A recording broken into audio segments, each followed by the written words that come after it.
Sir, ಈಗ ಅಹಿಂದ ಸಮಾವೇಶಕ್ಕೆ ನಡೆಸ್ತಾ ಇದ್ದಾರೆ ಹಾಸನದಲ್ಲಿ. ಹಾ, ಅಲ್ಲಿ ಸಿದ್ದರಾಮಯ್ಯ ಬಣದ ವಿರುದ್ಧ DKಶಿ ಬಣ ಕೂಡ ದೂರು ಕೊಡ್ತಾ ಇದೆ. ಕಾಂಗ್ರೆಸ್ ಅಲ್ಲೂ ಬಣ ರಾಜಕೀಯ ಜೋರಾಗಿದೆ. ನೋಡಿ, ಈಗ 3 ಕಾನ್ಸ್ಟಿಟ್ಯೂನ್ಸಿ ಎಲೆಕ್ಷನ್ನು ಅಂತೇಳಿ ಹೇಳಿ ವಿಧಾನಸೌಧಕ್ಕೆ ಬೀಗ ಜಡ್ಕೊಂಡು ಎಲ್ಲ ಮಂತ್ರಿಗಳು ಹೋದರು. ತಿಂಗಳಾನುಗಟ್ಟಲೆ ಮಿನಿಸ್ಟ್ರು ಕೂತು ಕೆಲಸ ಮಾಡಲಿಲ್ಲ. ಈಗ ಸಮಾವೇಶಗಳನ್ನು ಶುರು ಮಾಡಿದ್ದಾರೆ. ಜಾತಿ ಆಧಾರಿತವಾಗಿ ಸಮಾಜ ಒಡೆಯುವಂಥ ದೊಡ್ಡ ಹವಣಿಕೆ ಈ ಅಹಿಂದ ಸಮಾವೇಶಗಳು. ಹೀಗಾಗಿ ಒಟ್ಟು ಅಭಿವೃದ್ಧಿ ಇಲ್ಲ, ಅಭಿವೃದ್ಧಿ ಶೂನ್ಯ.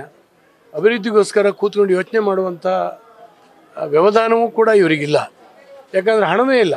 ಹಾಗಾಗಿ ಈ ಸಮಾವೇಶಗಳನ್ನು ಮಾಡಿ ಮೀಡಿಯಾದಲ್ಲಿ ಬಂದು ಪ್ರಚಾರ ತಗೊಂಡು ಜನರ ಗಮನವನ್ನು ಬೇರೆಡೆಗೆ ಸೆಳೆಯುವಂಥ ಒಂದು ಪ್ರಯತ್ನ.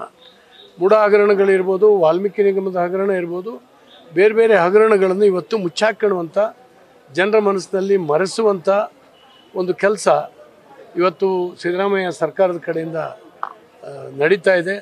ಇದೊಂದು ದುರಂತದ ಸನ್ನಿವೇಶ. ಒಂದು ಕಾಸು ಕೂಡ ಇವತ್ತು ಅಭಿವೃದ್ಧಿಗೆ ಕೊಡ್ತಾ ಇಲ್ಲ, ಹಳೆ ಕೆಲಸದ್ದು ಕೂಡ ಇವತ್ತು ರಿಲೀಸ್ ಮಾಡ್ತಾ ಇಲ್ಲ. ಹಾಗಾಗಿ ಇವರು ಸಮಾವೇಶ ಮಾಡಿದ್ರೆ ಇನ್ನೇನು ಮಾಡ್ತಾರೆ? ದುಡ್ಡು ಇಲ್ಲದೆ ಇದ್ದಾಗ ಸಮಾವೇಶ ದೊಂಬರಾಟ ಮಾಡುವಂಥ ಕೆಲಸಗಳನ್ನು ಈ ಸರ್ಕಾರ ಮಾಡ್ತಾ ಇದೆ. ಸರ್, BJPಲಿ ಕೂಡ ಬಣ ರಾಜಕೀಯ ಜಾಸ್ತಿ ಇದೆ. ಯತ್ನಾಳ್ ಬಣ ಎಷ್ಟೇ ಎಚ್ಚರಿಕೆ ಕೊಟ್ಟರು ಕೂಡ ಅವ್ರು ಪಾದಯಾತ್ರೆಗಳನ್ನು ಮಾಡ್ತಾ ಇರೋದು ನಡೀತಾ ಇದೆ. ನೋಡ್ರಿ, ಯತ್ನಾಳ್ ಅವರು ನಾನು 94ರಿಂದ ಒಟ್ಟೊಟ್ಟಿಗೆ ಎಲೆಕ್ಟ್ ಆದವರು. ಯತ್ನಾಳ್ ಅವರು ನನ್ನ ಅತ್ಯಂತ ಸ್ನೇಹಿತರು. ನಾನು ಅವ್ರಿಗೆ ರಿಕ್ವೆಸ್ಟ್ ಮಾಡ್ಕೊಳ್ತಾ ಇದ್ದೀನಿ, ವಿಜೇಂದ್ರ ಅವ್ರನ್ನ ನೇಮಕ ಮಾಡಿದ್ದು ಹೈಕಮಾಂಡ್ ಅಧ್ಯಕ್ಷರನ್ನಾಗಿ. ಅನವಶ್ಯಕವಾಗಿ ವಿಜೇಂದ್ರ ಅವ್ರ ಮೇಲೆ, ಯಡಿಯೂರಪ್ಪನವ್ರ ಮೇಲೆ ಟೀಕೆ ಮಾಡ್ತಾ ಪಕ್ಷಕ್ಕೆ ದೊಡ್ಡ ಡ್ಯಾಮೇಜ್ ಮಾಡ್ತಾ ಇದ್ದೀರಿ. ನೀವು ಪಕ್ಷ ಕಟ್ಟಿದಂಥ ಸಾವಿರಾರು ಕಾರ್ಯಕರ್ತರ ಕಣ್ಣಲ್ಲಿ ನೀರು ಹಾಕ್ತಾ ಇದ್ದಾರೆ. ಈ ಪರಿಸ್ಥಿತಿಯನ್ನು ನಿಮ್ಗೆ ಅಸಮಾಧಾನಗಳಿದ್ದರೆ ಹೈಕಮಾಂಡ್ ಹತ್ರ ತೋಡ್ಕೊಳ್ಬೋದು, ಪಕ್ಷದ ವೇದಿಕೆಯಲ್ಲಿ ತೋಡ್ಕೊಳ್ಲಿಕ್ಕೆ ಬರ್ತದೆ. ಬೀದಿ ಮೇಲೆ ನಿಂತು ಮೀಡಿಯಾದ ಎದುರುಗಡೆ ಮಾತನಾಡಿ, ಯಾವುದೇ ರಾಜಕೀಯ ಪಕ್ಷಗಳಿರಲಿ, ಅನೇಕ ನ್ಯೂನತೆಗಳು, ಕುಂದುಕೊರತೆಗಳು ಇದ್ದೇ ಇರ್ತದೆ. ಎಲ್ರಿಗೂ ಸರಿಯಾಗಿರ್ಲಿಕ್ಕಾಗಲ್ಲ. ಇದ್ದಾರೆ ಅವ್ರದ್ದು ಅಲ್ಲ, ಅಲ್ಲೂ ಅಷ್ಟೇ. ಸೊರಬದಲ್ಲೂ ಕೂಡ ಮೀಡಿಯಾದ ಎದುರುಗಡೆ ಹೇಳ್ತಾ ಪಕ್ಷದ ವಿಷಯನ ಪಕ್ಷದ ವೇದಿಕೆಗಳು ಯಾಕಿರ್ಬೇಕು? ಹಂಗಾದ್ರೆ ಹೇಳ್ಬೋದು. ಅನಾವಶ್ಯಕವಾಗಿ ಈ ರೀತಿ ಒಂದು ಕಷ್ಟಪಟ್ಟು ಜೀರೋದಿಂದ ಕಟ್ಟಿದಂಥ ಒಂದು ಪಕ್ಷ ಸೈದ್ಧಾಂತಿಕ ರಾಜಕಾರಣ ಮಾಡ್ತಾ ಈ ದೇಶದಲ್ಲಿ ಜನರ ಗಮನವನ್ನು ಸೆಳೆದಿದೆ. ಮತ್ತು ಪ್ರಧಾನಿ ನರೇಂದ್ರ ಮೋದಿಯವರಂಥ ಒಂದು ವ್ಯಕ್ತಿತ್ವವನ್ನು ಈ ನಾಡಿನಲ್ಲಿ ಈ ದೇಶಕ್ಕೆ ಕೊಟ್ಟು ಅಂತಾರಾಷ್ಟ್ರೀಯ ಮಟ್ಟದಲ್ಲೂ ಕೂಡ ಒಂದು ದೊಡ್ಡ ಕೀರ್ತಿಯನ್ನು ಈ ದೇಶಕ್ಕೆ ತರುವಂಥ ಕೆಲಸ ಆಗಿದೆ. ಇವ್ರು ಯಾರೋ ಬೇರೆ ಕಡೆಯುವಂಥ ಕೆಲಸ ಮಾಡಿದ್ರೆ ಸರಿಯಾಗೋದಿಲ್ಲ. ಖಂಡಿತವಾಗೂ ನಿಲ್ಲಿಸಬೇಕು ಅಂತ ನಾನು ಮನವಿ ಮಾಡ್ತೀನಿ. ಹೈಕಮಾಂಡ್ ಕರೆದಿದ್ದಾರೆ ನನಗೆ, ನಾನು ಒಬ್ಬನೇ ಹೋಗೋದಿಲ್ಲ, ನಾನು ಕರ್ಕೊಂಡು ಹೋಗ್ತೀನಿ, ನಾನು ಕೇರ್ ಮಾಡಲ್ಲ ಅನ್ನೋ ರೀತಿಯಲ್ಲಿ ಅಲ್ಲ ಹೇಳಿದ್ರು. ನಾನು ಕೂಡ ಮೀಡಿಯಾದಲ್ಲಿ ನೋಡಿದೆ, ಯಾವುದಕ್ಕೂ ಜಗ್ಗಲ್ಲ, ಯಾವುದಕ್ಕೂ ಹೆದರಲ್ಲ ಅನ್ನುವಂಥ ಮಾತನ್ನು ಹೇಳಿದ್ದಾರೆ.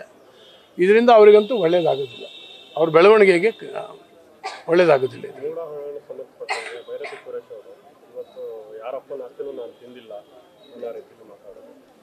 ಅಲ್ಲ, ಯಾರಪ್ಪ ಅಲ್ಲಲ್ಲ, ಮೂಢ ಹಗರಣ ಕಂಪ್ಲೇಂಟ್ ಕೊಟ್ಟವ್ರು ಬೇರೆ, ರಾಜ್ಯಪಾಲರು ಎನ್ಕ್ವೈರಿಗೆ ಕೊಟ್ಟಿದ್ದೇ ತಪ್ಪು ಅಂತೇಳಿ ಕೋರ್ಟಿಗೆ ಹೋದರು.